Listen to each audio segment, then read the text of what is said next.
तीसरी चौथी चीज। जी जी, एक छोटा शराफुद्दीन भी अपनी बात को 40 सेकंड रखना चाहते हैं। अहमद साहब, शराफुद्दीन अहमद जी, देखिए, इसका जवाब ये है कि हमारा जनरल लॉ ये है कि a person is innocent till he is proved guilty. तो वो आदमी जो जब तक कि साबित न कर दिया जाए कि उसने कोई अपराध किया है, कोई उसने जुर्म किया है, जब तक वो, ये नई डेफिनेशन हम आज सुन रहे हैं पर एसडीपीआई पीएफआई तो लिप्त है इन सब चीजों में। उसके साथ ये टैग रहे। एसडीपीआई तो पूरी तौर से एक रजिस्टर्ड पार्टी है इलेक्शन कमीशन ऑफ इंडिया के साथ, जिसका पूरा का पूरा प्रोग्राम, एक भी लफ्ज, एक भी एक्शन पूरे आजाद अब तक का एसडीपीआई के खिलाफ कहीं पर भी दिखा दीजिए। ये जो एलिगेशंस हैं, 20 सेकंड्स जी, मेक योर पॉइंट। अमीश भाई शराफुद्दीन साहब से 10 सेकंड में जवाब ले लीजिए। जो 20 साल इन्होंने नरेंद्र मोदी को टारगेट किया और एसआईटी ने और सुप्रीम कोर्ट ने उनको निर्दोष साबित किया, क्या आज नेशनल टीवी पे नरेंद्र मोदी से माफी मांगेंगे? एक minute, first thing, it is failure of the system, हमारा नहीं है, उसके लिए हम इंडिविजुअल ना तो जिम्मेदार है ना माफी मांगेंगे। ये आप जैसे लोग जो बहकाते हैं उनका है। मैं कहता हूं मीडिया ट्रायल से नुकसान हो रहा है मुल्क का। मीडिया ट्रायल ना करिए, कोर्ट को तय करने दीजिए जो कोर्ट का काम है, और फिर बाद में मेलिशियस, आप जैसे आप अपने को वकील कहते हैं तो मेलिशियस प्रोसिक्यूशन के मुकदमे करिए। कोर्ट में ये दिया हुआ है। ये जो मीडिया ट्रायल की बात थी, अगर आप मैं जानने की एक प्रयास कर रहा हूं, यहाँ पे इश्यू क्यों उठा रहे नहीं, हैं? मैं मीडिया ट्रायल की बात हो रही है। रीसेंट का सबसे बड़ा मीडिया ट्रायल कभी-कभी ऐसा होता है कि गलत रिसेंटली सवाल पिछले पूछ 2 लिया साल जाता के है। अंदर, एक सेकंड, क्योंकि मीडिया ट्रायल की बात हो रही है, रिसेंटली जो बड़ा मीडिया ट्रायल हुआ, मैं जानना चाहता हूं उसके ऊपर शादाब चौहान भी बहुत बोले थे, आप भी बोले थे, दानिश कुरैशी बहुत, आपके सदर भी बहुत कुछ बोले थे, और सबने बोला था वो था हाथरस। हाथरस में मीडिया ट्रायल के हुआ था कि नहीं हुआ था? कमाल की बात करते हैं आप। खबर होगी, खबर नहीं दिखाई जाएगी। मीडिया बंद हो जाए, सरकारें बंद हो जाए, सिस्टम बंद हो जाए, हमारी बात जानी चाहिए। कमाल की बात है ये तो। Can I respond? Dude, hold on, you will not respond. Danish Qureshi, Can I respond? 30 second on this. Amish, मैं तो सिर्फ इतना ही कहूंगा कि जितनी बात रिजवान साहब ने कही है, बेनिफिट ऑफ डाउट की बात, और हम बेनिफिट ऑफ डाउट के बदले जो प्रोसीडिंग्स हुआ है उसमें ही कन्विक्शन देने की बात कर रहे हैं यहाँ पर, जिस तरीके से उनकी बहस नजर आ रही है। मुद्दे की बात एसडीपीआई और पीएफआई संदेह के घेरे में थी कि नहीं थी? अरे बिल्कुल, आप समझिए केंद्र सरकार का अगर ग्रीन सिग्नल ना होता तो ये एनआईए की और ईडी की रेड होनी ही नहीं थी। वो उनकी अपनी सोच है, अच्छी बात है, लेकिन किसी को भी बैन करने अगर के कोई लिए हिंदुस्तान विरोधी काम करा था, पकड़ा जाए तो बेहतर है कि गलत है? अरे सुनिए मेरी बात, अब से पहले झारखंड के अंदर में क्या प्रतिबंध नहीं लगा था? इस समय की बड़ी ब्रेकिंग स्टोरी है, मैं आपको बता देता हूं। वो ब्रेकिंग स्टोरी ये है कि एनआईए की स्थापना के बाद ये अब तक की सबसे बड़ी रेड है।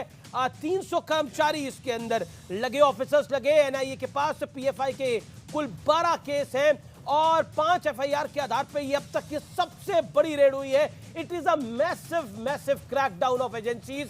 अगर हम देखें तो देश में इससे बड़ी रेड एनआईए ने नहीं डाली है। 300 कर्मचारी, अधिकारी, ऑफिसर्स इसमें शामिल रहे हैं। यह अब तक का सबसे बड़ा ऑपरेशन है, और इस ऑपरेशन के बाद क्या चीजें सामने निकल के आएंगी वो देखना होगा, लेकिन बेहद सीक्रेटिव होता है ये ऑपरेशन। ये बड़ा ऑपरेशन है। इस देश ने इतनी बड़ा क्रैकडाउन आज तक अभी तक नहीं देखा है। Viewers, it is a massive crackdown on PFI, popular front of India. इसीलिए आज मैंने अपने कार्यक्रम आर पार का नाम दिया है।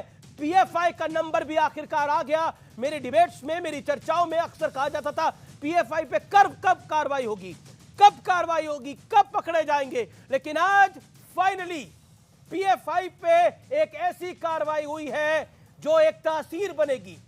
बड़ा क्रैकडाउन है ये, अब तक का सबसे मैसिव क्रैकडाउन एनआईए की स्थापना के बाद। ये अब तक की सबसे बड़ी रेड्स है। लेकिन इस बीच एक और बड़ी खबर आ गई है। जो पीएफआई पे एक्शन हुआ है उसके बाद क्या हुआ है? उसके बाद केरल में कल बंद बुलाया जा रहा है। सुबह 6 बजे से शाम 6 बजे तक का बंद बुलाया जा रहा है। आपने महंगाई पे बंद सुना होगा, आपने बंद सुना होगा किसी और एक्शन के खिलाफ, लेकिन इस बार बंद बुलाया जा रहा है पीएफआई पर एक्शन के खिलाफ। यानी शुक्रवार को बंद रहेगा और एनआईए की कार्रवाई के विरोध में बंद होगा। शिवम त्यागी, 22 नेता गिरफ्तार हुए टोटल, और यह बंद की नई परिभाषा है। देखिए, मुझे लगता है कि इस देश में आतंकवाद पर भी बंद बुलाया जा सकता है और अगर उस पर कार्रवाई की जा रही है तो उस पर भी बंद बुलाया जा सकता है। ये शर्मनाक है। दूसरा, एसडीपीआई के नेता ने कहा कि आज तक अगर हम कहीं पर आए हो, कन्विक्ट हुए हो तो बता दीजिए मुझे। 2013 में 21 आपके एक्टिविस्ट पकड़े गए थे जिनको 2016 में एनआईए ने चार्जशीट किया था और वो कन्विक्ट हुए थे। तो आप अगर ये कहते हैं कि आप नहीं पकड़े गए तो आप झूठ बोल रहे हैं। दूसरी बात, शादाब चौहान ने कहा कि इंडिविजुअल की बात को आप पूरी उस पर क्यों लाते हैं, पूरे फिटमेंट पर क्यों लाते हैं। याकूब मेमन पर मर्सी पिटिशन डालने वाला पीएफआई था और ओसामा बिन लादेन को शहीद बताने वाला अपनी मैगजीन में पीएफआई था। राजीव गांधी के कत्ल में मुस्लिमों को छोड़ा जाए इस बात की पिटिशन करने वाला पीएफआई था। इसके अलावा अगर तमाम तरह की बात करें, माओइस्ट अटैक जितने भी हुए उसको सपोर्ट करने वाला पीएफआई था। हल्दिया में जो केस हुआ था आपका, उसमें पीएफआई था। हाथरस के केस में पीएफआई था। तमाम जगहों पर आप हैं और अगर मैं कत्ल की गिनती गिनाने लगूं तो मुझे लगता है शायद पूरा शो खत्म हो जाएगा। अब इंपॉर्टेंट चीज यह है कि इस देश से लेकर तमाम, आप जैसे मोहम्मद से इन्वॉल्व पाए गए, आप आए। एक बात बताइए जी, आप और मैं सुरक्षित है, दानिश जी सुरक्षित है, शादाब चौहान सुरक्षित हैं, हम सब सुरक्षित हैं क्योंकि एजेंसीज अपना काम कर रही हैं। अब उनकी कार्रवाई पर बंद बुलाया जाएगा। आप और हम ही सुरक्षित हैं। शादाब चौहान और उसके अलावा और जो तमाम लोग हैं ये तो इसलिए सुरक्षित हैं क्योंकि पीएफआई है। एनआईए को तो इन पे विश्वास ही नहीं करते ना, ये तो एनआईए को मानते ही नहीं। एनआईए तो इनके लिए सिर्फ खिलौना है कि उन्होंने ऐसे ही एक साथ आए, रेड कर दी। पॉलिटिकल फिटमेंट नहीं है एनआईए। उन्होंने सारी चीजों को करके, प्लान करके, इसमें इलाहाबाद हाईकोर्ट का भी